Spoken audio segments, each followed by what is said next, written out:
Hello Commanders, Cmdr Plater back once again with another exploration video. This is week 2 of my foray out into the galaxy.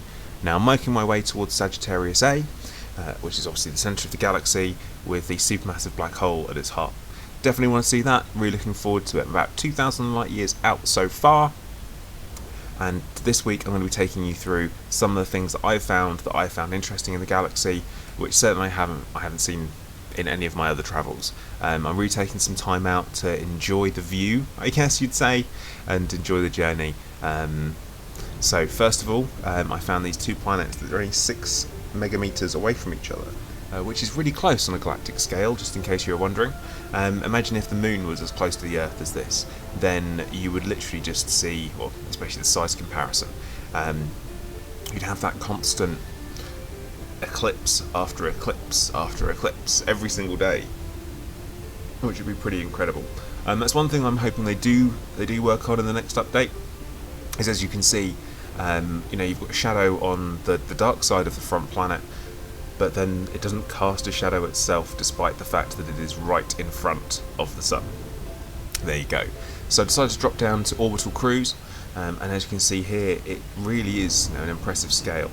I must admit I do really enjoy the rocky surfaces and the way they look. The ice surfaces not so much on planets, but certainly I thought this was worth having a little look at to see what it looked like down on the planet's surface, because you don't really get an impression of scale unless you drop down onto a planet and you have a little drive around in your SRV.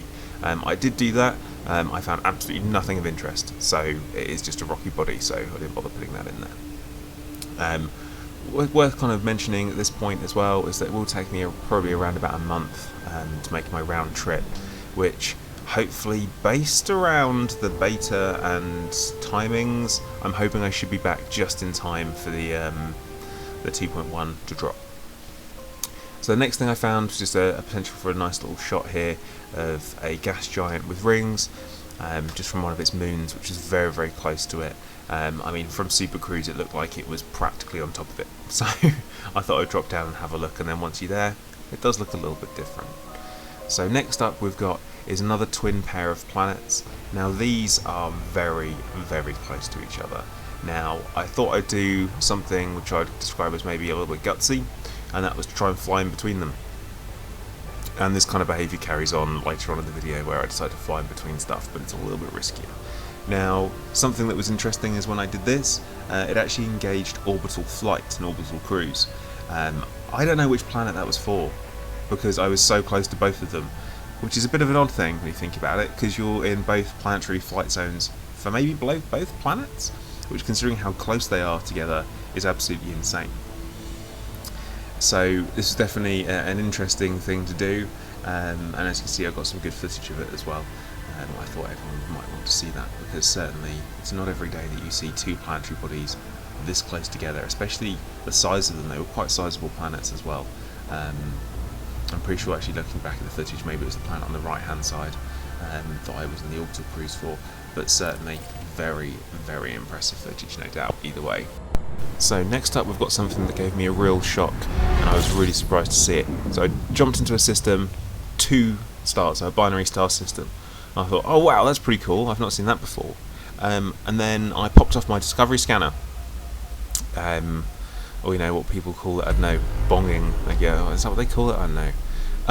And I thought I'd check the system map to see what's in there, because I've kind of started to streamline my process a little bit for exploration. So I hit the map, and then I kind of decided to go on to the next place. So I checked the system map, as you can see here, and to my surprise, 4 stars, and 4, all of them decent sized stars as well, so not small. And then there's a gas giant and 1 high metal content planet. So I was like, right, okay, never seen this before, this is incredible. So I decided to fly around for a bit and really check it out, and get you guys some footage for you to look at. Thought everyone might appreciate this. So as you can see, 2 full size stars. I didn't check to see what solar masses they were, to be honest, in comparison to Earth, or Sol, should I say, Sol star. But yeah, as you can see, really an impressive sight. You almost get an impression of scale when you go past them. and you look at it and you think, wow, I mean, over the millions of years that could possibly go by, that those two stars, if they do exist out there in the Milky Way, is that slowly over time their orbits would decay, they'd crash into each other, and obviously combine mass, and who knows what that could cause, you know, the size of something like that. Here's some more. You can see one of the other stars in the background there.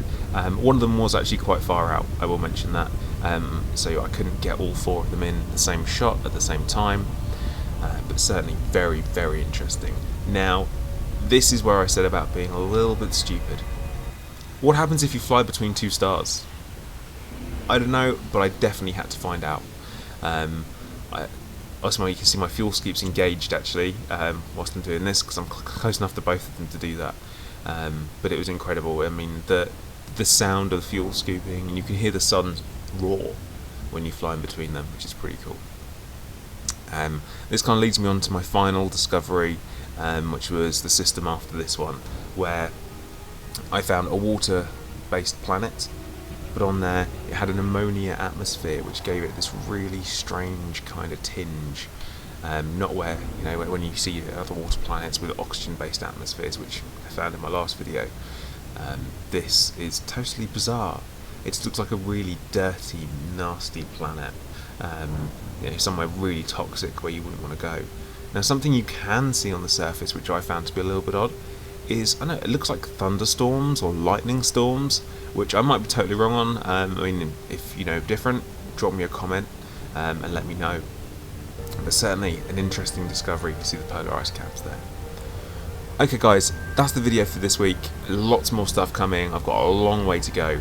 Thank you for watching, and remember, like, subscribe, share with other commanders, and remember guys, if you want hints and tips and stuff in game, you can add me and I'll be more than happy to share my advice with you.